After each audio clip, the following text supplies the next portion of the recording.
Welcome to In the Mix, the show that puts masonry in the spotlight, block by block, brick by brick. I'm your host, Adam Hutchinson, Executive Director, Professional Engineer, Industry Advocate, and believer in the power of resilient building design. Every week, I sit down with architects, engineers, contractors, and building owners to break down how masonry makes our communities stronger, safer, and more resilient. We're here to share stories, tackle the tough questions, and help you see what's possible when we build better together. Let's get in the mix.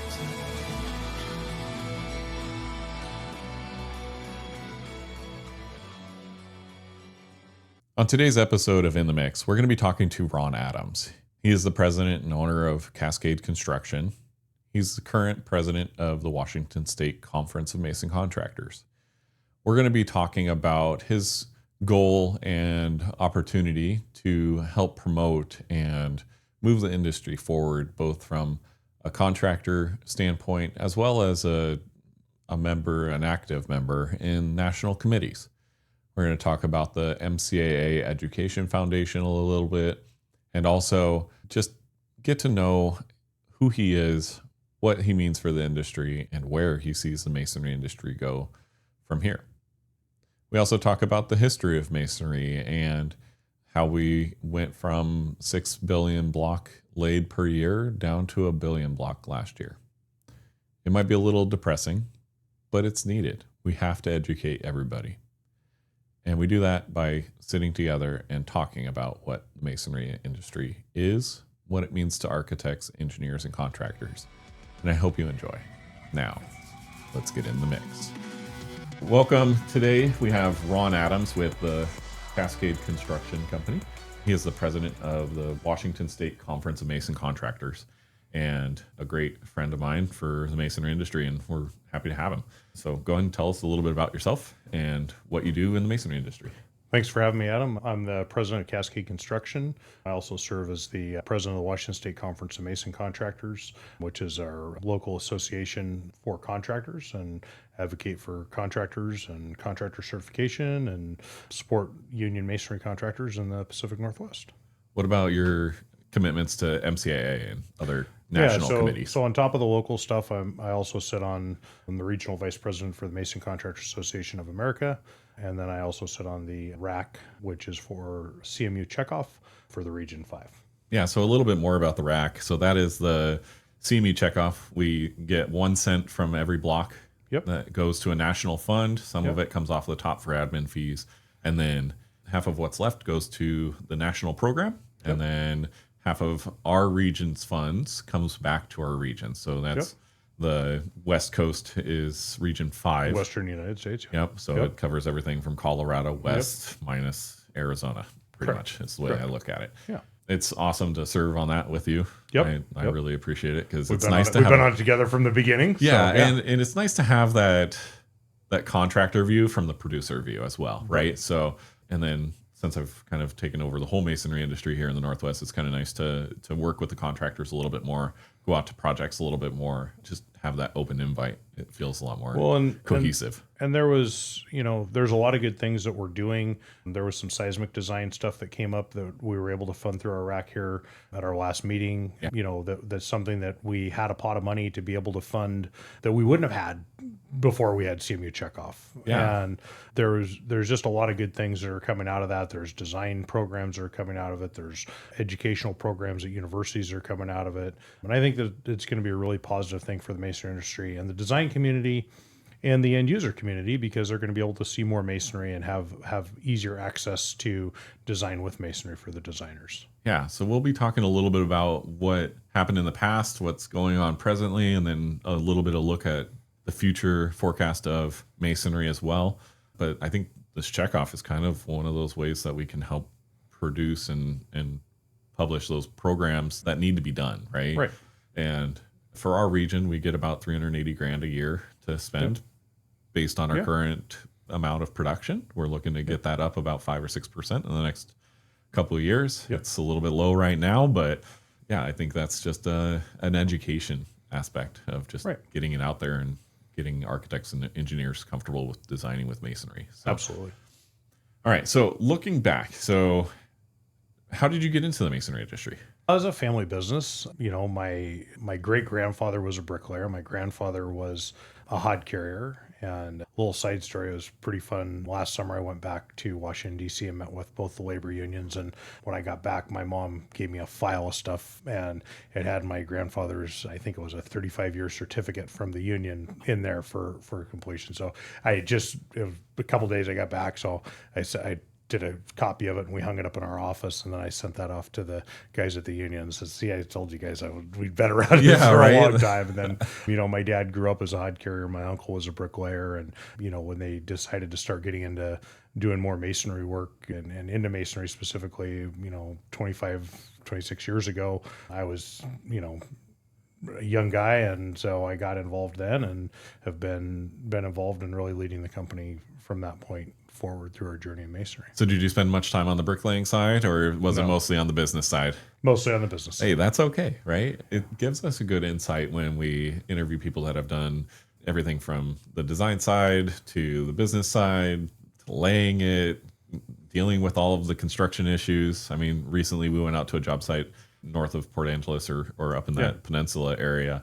Yeah. And it was nice to see you just get up on a ladder or get up on a piece of equipment, scrape off some mortar and make it look good. Yeah. Right. And having that knowledge is something that a lot of people don't know about. Yeah. I've gathered a lot of information and knowledge in 25 years of being around the business and watching bricklayers. And we did something really cool within our company here about 2-3 weeks ago. We had a little bricklayer 50. And so spinning off of the bricklayer 500. And then earlier this year, we did the bricklayer 5000, which was a full 8 hours of bricklaying. And we did something to get our office staff and our warehouse staff and all our non-field people involved. And so we did a little 20-minute challenge, 50 brick. And so that was fun. So we got out and laid some brick, and we had our controller and our admin people and our truck drivers and our mechanics and people that never touched the product actually put a trowel in their hands. And we had our bricklayers and hod carriers helping us. And it was a lot of fun. So yeah, that's a lot of fun. I remember going to the Mutual Materials one a couple months ago now. Yep. That was a lot of fun to see the president of the company actually laying brick for the first time or maybe in a couple of years, right? Where obviously she's been around the product.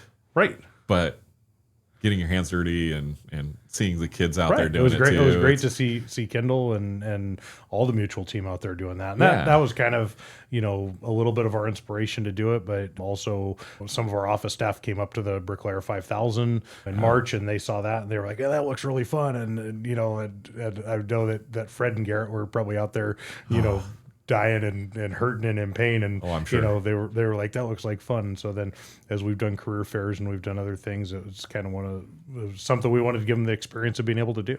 Yeah, so just a little bit of background for the listeners and viewers. So the Bricklayer 500, so that is put on by Spec Mix every year, Spec Mix, right? Yep. There's regional events, and then there's the national one down at Vegas. Regional.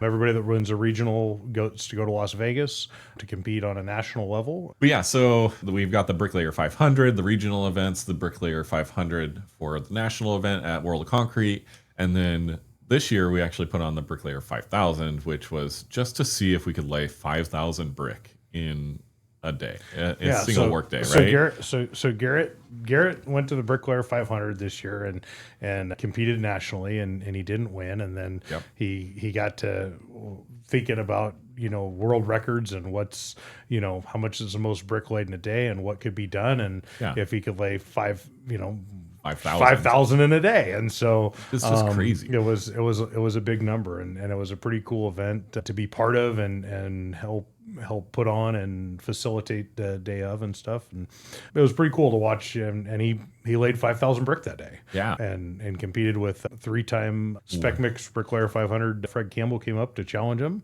and they went head to head. Fred actually won after the deductions, but Garrett got more units on the wall. Garrett had 5,095 units on the wall, which is just crazy to think about. And most of them, I'd say, look pretty good. Yeah. Fred looked like he was hurting a little bit towards the end. So Yeah. did Garrett. So it's nice to know that even the old and the young guys still hurt after They were 5,000 They were brick. both hurt after 5,000 brick. But you think about that, and a brick weighs what, 3-4 pounds a piece. So Yeah. 5,000 bricks lift, and 15,000 pounds, 20,000 pounds in a day. Probably Yeah. realistically with the mortar, those guys probably lifted between 20 to 30,000 pounds that day. That's or insane. more. That's a lot of That's movement. a lot, right? Yeah. And that was really just hey, can we do something like this, right? And I think moving forward, we're going to try and have bracketed events where not every mason that's competing that day is going to lay the 5,000 bricks, but at the end of the day, somebody might lay 4,000 bricks during the competition. Well, I think we're going to make some changes. I think we're going to get 5,000 again, and I think we got a few ideas to make it easier for next year. I'm not going to reveal them now. Yep. But and not easier, but just a better contest. Yeah. But we'll just probably start working on that in the next few months. Yeah, that'll be fun to help organize too. So going back a little bit, so masonry was crazy busy in the 90s, right? So busy, and obviously that's like 2000 was 25 years ago, right? 30 years ago, Yeah. masonry was at its peak. Yep. What changed? I don't know. I got into the business in 2000, and I'm not sure what's necessarily changed. We've seen less wall space of masonry, and when we reduce the wall space of masonry, we increase the cost of masonry. Right. If we look at this wall behind us, and it's a beautiful wall, but it's a lot more expensive to lay 2 or 3 brick in a row than it is to lay an entire wall. And I think part of the Bricklayer 5000 was to show that when we have wide open spaces, we can produce. And a lot of times, unfortunately, masonry, especially in the veneer side, gets replaced by something that is a metal panel or something because there's an illusion that it's cheaper, there's an illusion that it can go faster, and that might not necessarily be the case when we open the wall up. And I think we've seen masonry projects going from full height to a wainscot. Well, when you look at costs of transitions, and every time you transition from one product to another, you've got a flashing, you've got something else going on. And you're mixing trades too, and schedules. You're mixing and trades and schedule, and it takes the same amount of time to put on the base flashing of a wall to go up 20 feet as it does to go up 4 feet. Yeah, exactly. So that cost of flashing and that time of flashing gets spread out over 4 feet of wall versus 20 feet of wall. The cost per square foot goes up when you reduce the height of your masonry. Yeah, absolutely. And then also, I think some of the big energy cost changes that we've seen a lot lately, trying to get back down to net zero buildings. A lot of people just don't understand the thermal capacity of a masonry veneer or a masonry block wall or brick walls, right?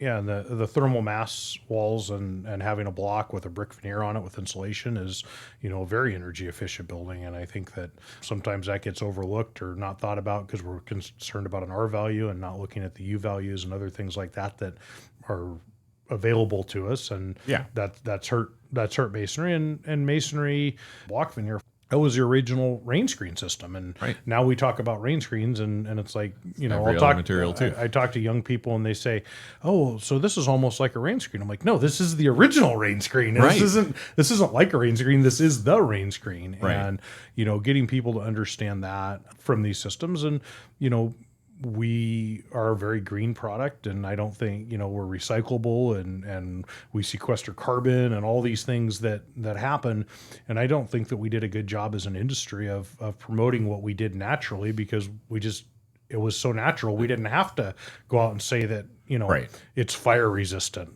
Right. Of that nature, and we have, and I think that's part of the goal with the podcast is to get that knowledge out there for people to understand. Some of it is educating architects and engineers, but also just being transparent to the public, right? They see these old brick buildings. There's a ton of bars that have brick buildings or unreinforced masonry buildings around that everybody walks into every day, or into the grocery store, and it's all a block building. Right. So everybody's used to it. Mm-hmm. How do we make that more comfortable for them to say? Well, I think one of the things that when we've had earthquakes and we've had unreinforced, the news media obviously goes to anything that fails and is on the ground, right? Right. So when we had the Nisqually quake in 2001, there were a few parapets that failed. We didn't have building collapses. Right. I'll tell you what, I'd much rather be in a block building that's self-supporting and standing with a roof structure than be in a concrete tilt-up building during an earthquake that's held together by a couple of welds to keep those wall panels from Right. falling over, right? I mean, Absolutely. like, where do you want to be, you know? Yeah, and as an engineer, for me, I just look at the resilience aspect of masonry and the ductility of masonry as a system. During earthquakes, we expect the buildings to move and crack and dissipate the energy of the earthquake that's being added to the system.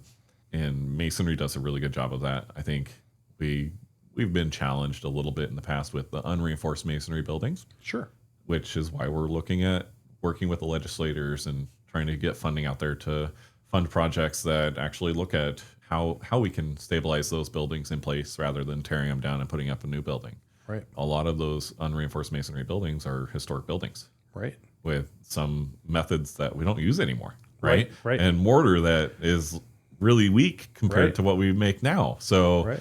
I think some of it's just working with the material that's there already and then having masons that actually know how to do repairs, which is awesome. So the 90s and early 2000s, we were roaring, right? There was almost 6 billion block being manufactured a year. I can only assume that the numbers for brick were matching or exceeding that, sure, they were right? exceeding, yeah. Today, we're at 1 billion block a year, or 1.2 billion. Yeah. How do we get back up there, right? Like, it's challenging right now. We know that some of it's from the energy side, some of it's from the carbon side. How do we get back up to 6-7 billion block a year or more masonry overall? Well, I think one of the things with block is that we need to spread the message about the efficiencies of both block and brick, but efficiencies of masonry. You know, we see these tilt-up warehouses being built, and long straight walls. We can do those out of block, and we can do those out of block. Well, the general contractors doing their floor prep, while they're doing their underground.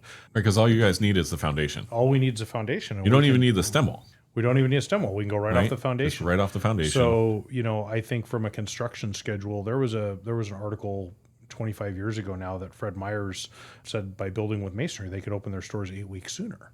And, that's a big deal. Yeah. And, part of what's changed in construction, at least in the Pacific Northwest, is we're not doing sprawling retail anymore. Everything is, the apartment mixed use buildings, The 5/2s. 5/2, Yep. 5/3s, those sort of constructions. So the block, those aren't typically historically haven't been block.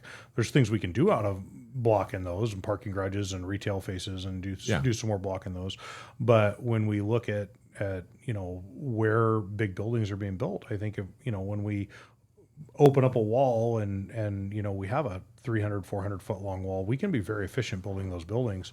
It's hard to be efficient when you're building a couple of columns. There was a building that was originally designed as concrete tilt up that got built earlier this year that was changed and value engineered to be built out of block. And, I think it went up in 30, 35 days. But One of yours or one of the... It was somebody else built it, but we bid on it, and it was a mason that suggested the change, and it got redesigned and got built out of CMU, and it's a great looking building, efficient to build, time efficient to build, schedule wise it was efficient to build. Yeah. I mean, you just... And all of the other trades that are all MEP can be working underground near the masonry in the big open floor space. Yeah.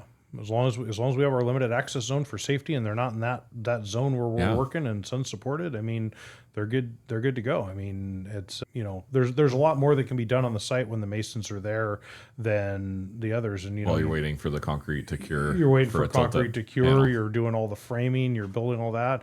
I mean, having the block manufactured and coming out, basically it's a concrete form. We're grouting them, or we're foam injecting insulation in them to get some more value out of them, and partially grouting. I mean, there's a lot of different options there, but I think that those larger storage spaces and stuff can be very efficient with masonry. So what do you see as the biggest opportunity for masonry contractors today? Do you think it's the education of architects? Do you think it's the scheduling of the job sites? Do you feel like there's opportunity out there right now, or are we kind of in a little bit of a wait and see mode right now? I think there's opportunity, all the time. And I think with, going back to the CMU checkoff and having some of those dollars available to be able to run some programs that maybe we couldn't run before, to get the architects, the engineers, the general contractors. Progressive design build has become a real big delivery method in the Puget Sound and Pacific Northwest now for public works projects. And so it's not only getting the architects on board, it's getting the general contractors on board, and it's getting them understanding that masonry can be efficient. And they see a steel erector or somebody that comes up and puts up a frame in 2 days. Well, oh, boom, their frame's up. Well, that's not really realistic, because they've got to go do all the other stuff that goes with it. And so it's just being realistic with the design community and who has influence in the design, and it's getting to the people that have the influence in the design to go masonry and to go more masonry. So do you think that's an opportunity for us to reach out to building owners, developers, architects, engineers? Yes. Which is your focus, right? Like, as a contractor, where do you see the most value in that target audience? Well, I mean, it's there's not one value there, and I mean there's value in all of those, and it's a combination. So it's having a relationship with an architect, and granted, everything should go through an RFI process and all this stuff, but when you have these relationships with architects, and it's easier to just pick up the phone and call them, I had a job last week that I called the architect on, because he had a blend of block on the job, and it was a random blend of 3 score, 5 score, and 7 score block on a project, and he's trying to break up the face so that he doesn't get graffiti on the building, which kind of makes sense. Yeah. And so I called him and I said, and there's only 2,000 or 3,000 block on this job. And I said, do you want a third, a third, a third? And he goes, well, what do you mean? I go, well, you said you want a random mix. And I said, so do you want the random mix to be equal, or do you want it to be, what do you want it to be? Right.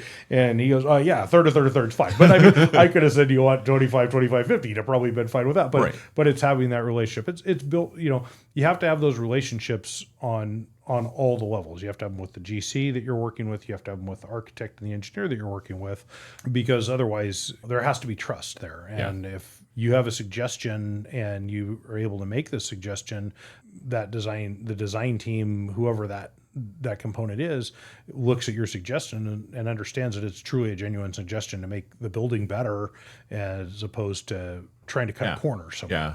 So let's talk about the relationship a little bit more too, between the contractor and a progressive design build firm, or progressive design build contract, if you will.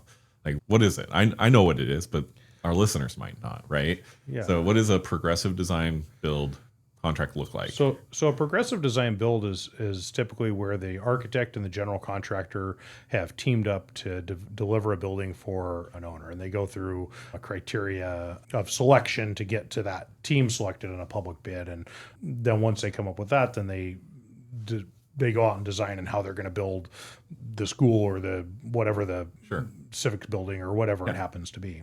And so depending on the project, at various points, they'll bring in their trade partners to do their expertise, and depending on how big of each scope is going to be is when those trade partners get brought in. Right. We did one 5 years ago, and it was a great project, and we were involved very early on, and we were the trade partner from day one. And we've done some where we're brought in later and been a trade partner a little bit later once a design is done. But there's a lot of different opportunities there to influence things. But when you're in that environment and you're sitting there and you're talking to the architect or the engineer or the GC, and you say, hey, this makes more sense to do this, they look at you in a collaborative way versus in a combative way, or whatever it happens to be. The way I look at it is with the progressive design build, you're a whole team working for the project. Correct. Rather than being independent or trying to go low bid as low as you can go. Progressive design build is really just, in my opinion, it's one of those project delivery methods that's meant to give the best value to the owner, while also making it the most collaborative that it can be for the architect general and the named trade partners.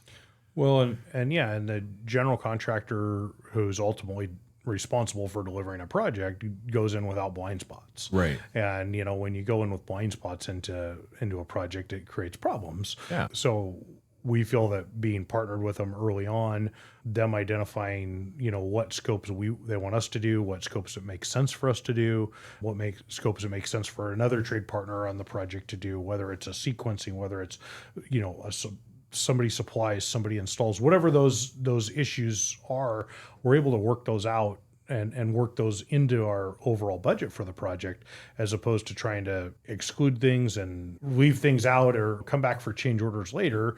Who's doing the flashing? Are you doing the flashing, or is the installation guy doing the flashing? And those can make a big, who's installing the insulation? I mean, that can make a big difference. Yeah. And those are all things that go into the project that or unknown that if you're in a hard right? bid, it's unknown. And somebody might have a lower number on bid day, but is their number really lower if they didn't have the flashing? And does the general have that covered in another scope, or do they want the mason to cover it? And those are all things that factor in. So we've talked about checkoff a little bit. What on the MCAA side or MCAA Foundation do you see as an opportunity moving forward? Well, MCAA does a lot of things at a national level.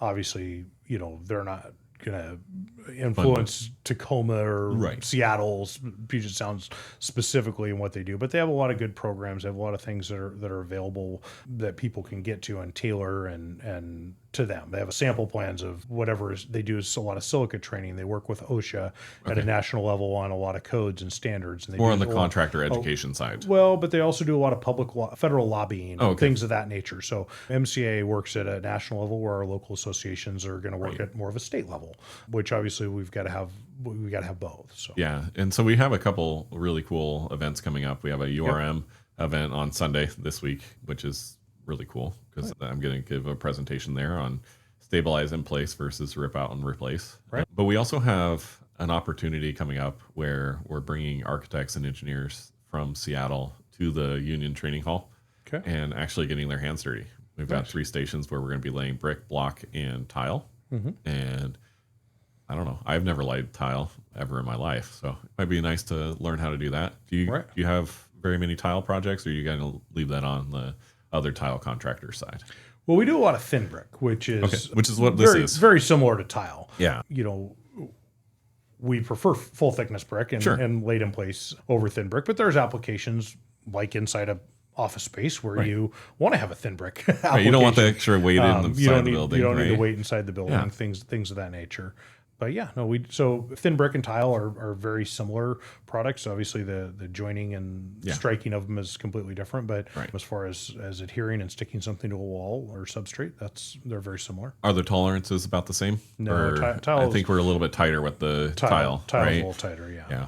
I mean, it makes sense. You're working with a fine tooth. We use a lot of the grouting joint and everything. Right. I mean, you're trying to get an 1/8 inch or a 16th inch joint in tile, and you've got a 3/8 inch joint in brick because you're trying to make this look like brick, not tile. Right. So that makes sense. Yeah. And I think the biggest thing for me looking forward is this podcast is meant to educate architects, engineers, contractors, building owners, anybody who ends up driving and wanting something to listen to for 30 minutes. And I think that's a great opportunity for us to get contractors, architects, engineers, building officials, building inspectors. I think it'll be fun to grow it and see where we go with this podcast. And I appreciate you coming on and being the first guest. Ron Adams with Cascade Construction, President, Washington State Conference of Mason Contractors. And thank you for joining us today. Thanks, Sam. Appreciate it. That's a wrap on today's episode of In the Mix, where we put masonry in the spotlight, block by block, brick by brick. A big thanks to our guest, Ron Adams, for sharing their time and insights with us. If you enjoyed today's episode, do us a favor. Click that follow button, leave a quick review, and share it with someone who cares about building smarter and stronger. You can connect with me, Adam Hutchinson, on LinkedIn, and find bonus content from today's episode at masonrymix.com. In the Mix is posted by yours truly, Adam Hutchinson. You can find the podcast wherever podcasts are found. Hosting of the podcast is made possible by the Masonry Institute of Washington and the Northwest Concrete Masonry Association, with a special thank you to the Masonry Institute of Oregon. Thanks for listening, and as always, stay curious, stay connected, and keep building strong. See you next week, right here in the Mix.